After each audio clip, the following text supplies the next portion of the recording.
Jadi perkenalkan, nama aku Joshua. Aku sudah pertukaran pelajar dari Kupang, Nusa Tenggara Timur ke Amerika Serikat selama kurang lebih 1 tahun. Jadi aku diberangkatkan lewat program KLES atau Kennedy Lugard Youth Exchange Study Program. So that program sponsored by U.S. Department of State. Then they make a cooperation with AFS like AFS Indonesia, or it's called with Bina Antara Budaya. Jadi lewat Bina Antara Budaya itu kami anak-anak yang berada di Indonesia diberikan kesempatan untuk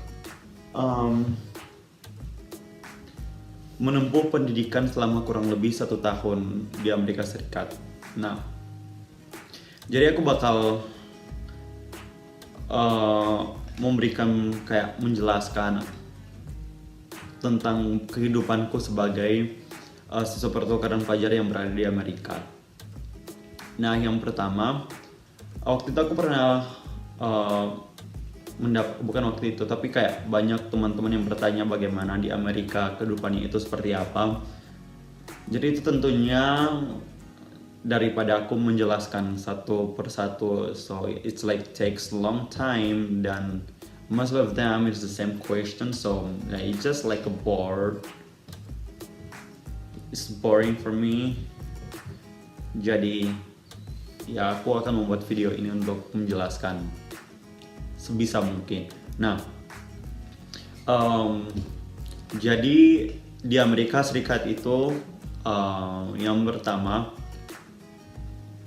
itu negara yang sangat terbuka, yang sangat bebas, tapi dalam artian bebas itu positif seperti itu. Jadi mereka itu sangat tahu etika, sangat tahu tata krama. Tergantung dari kayak ada yang berpikir bahwa Amerika itu seperti negara yang sangat bebas sehingga apapun bisa mereka lakukan seperti itu, tapi ternyata itu tidak, karena orang Amerika itu buktinya mereka sangat tahu tentang tata krama dan sejenisnya. Kemudian di Amerika Serikat itu kita mempunyai 4 musim.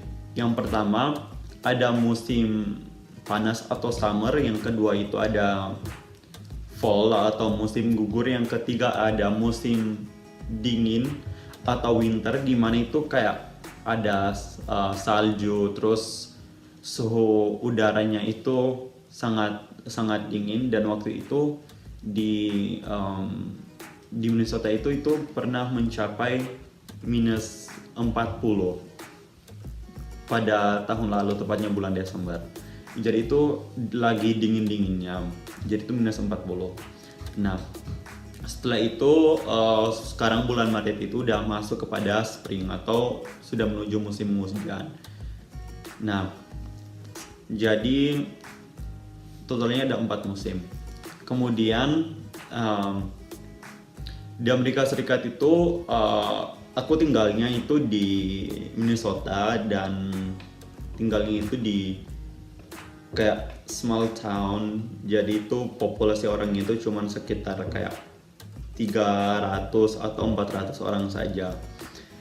Nah, itu berbeda sekali dengan kehidupanku di Kupang, karena di Kupang itu aku tinggalnya di kota yang ibu kota provinsi. Jadi itu kurang lebih ya 500 orang lah, 500.000 orang maksudku.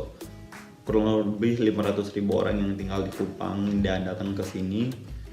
Itu kayak yang tidak ada apa-apa seperti itu. Tapi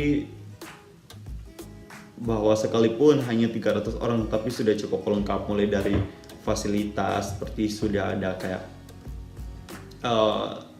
itu kayak bukan kota sebenarnya, tapi kalau di Indonesia itu lebih kepada kayak RT atau RW gitu. Jadi setiap RW itu sudah ada kayak stasiun gas atau pom bensin, kemudian ada yang kayak toko, ada yang kayak bar, ada yang kayak kafe. Jadi itu ya tidak buruk-buruk amat sih. Kemudian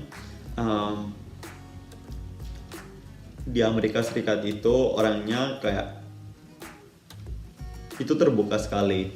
Kemudian aku sempat berpikir bahwa aku tidak bakal mendapatkan teman karena mereka kan banyak yang beraktivitas di dalam rumah, sedangkan kalau di Indonesia kan kita kayak bisa pergi ke teman-teman, dan itu hal yang cukup sulit karena berbeda sekali. Di situ aku tidak mengetahui siapapun selain dari keluarga angkatku atau host familyku, jadi itu cukup ya kayak aneh saja. Jadi I was feel like kayak sendiri, tidak ada teman gitu.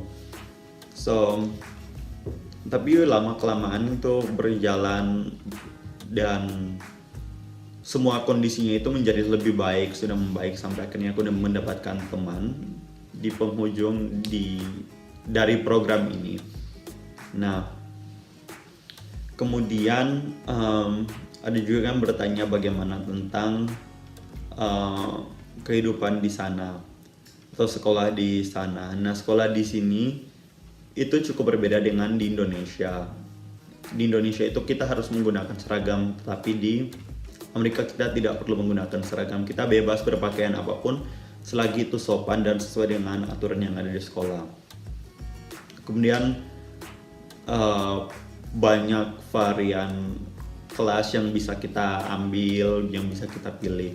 Setelah itu ada juga olahraga, dan orang Amerika terutama di sekolah-sekolah itu kayak olahraga itu hal yang sangat penting, hal yang sangat kayak bisa membantu sekali ketika kalian pergi ke college karena bisa mendapatkan kayak beasiswa. Jadi banyak yang berlomba-lomba untuk bukan membuat sih, tapi kayak bisa bagus mendapatkan pencapaian yang tinggi di bidang olahraga, tidak terlepas dari bidang akademik pun, tapi mereka kayak sangat pandai membagi waktu sehingga antara olahraga atau aktivitas lainnya itu bisa berjalan dengan baik. Kemudian ada juga yang bertanya tentang di sana susah tidak mendapatkan teman. Nah, susah atau tidak dalam mendapatkan teman itu tergantung dari bagaimana pembawaan kita. Nah, kayak ada yang sulit sekali itu karena kayak masih tertutup, masih malu-malu. Nah, itu tidak boleh. Jadi kita harus berani untuk beranikan diri untuk berbicara, terus bergabung kayak sport atau ke youth group dan melakukan volunteering. Jadi di sini aku juga sempat ikut pramuka, merasakan pramuka Amerika itu seperti apa. Dan it was really fun. So aku sangat enjoy, tapi karena itu cukup jauh dari rumahku, jadi aku tidak very often ke sana gitu. Kemudian ada juga yang bertanya tentang makanan. Nah, orang Amerika itu basically mereka tidak makan nasi seperti kebanyakan orang-orang Asia, jadi mereka itu kayak makan roti atau mereka makan keju, makan daging, makan kentang dan sejenisnya. Jadi kalau dalam keadaan tertentu baru mereka makan nasi, dan itu pun sangat jarang sekali, sangat sulit ditemukan, tidak seperti yang berada di Indonesia. Dan itu juga cukup susah karena selama kurang lebih 1 minggu itu masih harus beradaptasi karena bumbunya itu kayak cuman merica, setelah itu garam, bawang putih, dan tidak ada micin. Beruntung sih ada toko Asia di sini, jadi aku masih bisa membeli barang-barang Asia yang setidaknya tidak selengkap di Indonesia sih, tapi hampir lengkap seperti di Indonesia. Nah, seperti itu.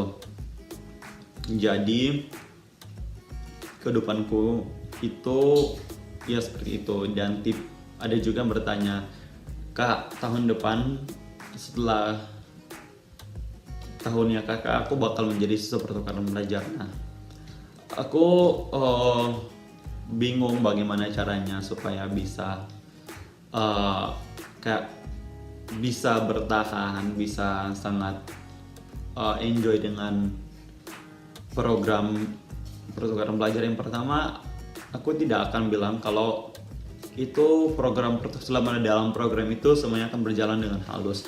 Pasti ada juga yang tantangan, tapi itu tergantung dari kita. Jadi yang paling penting adalah kita manage expectation, kemudian lebih open minded dan bersikap lebih dewasa. Jadi jangan cepat menangis, jangan cepat tersinggung, jangan cepat ini, jangan cepat itu. Menikmati saja prosesnya, nanti juga sampai kok. Seperti itu. Jadi sekian dulu dari videoku, sampai jumpa di video selanjutnya.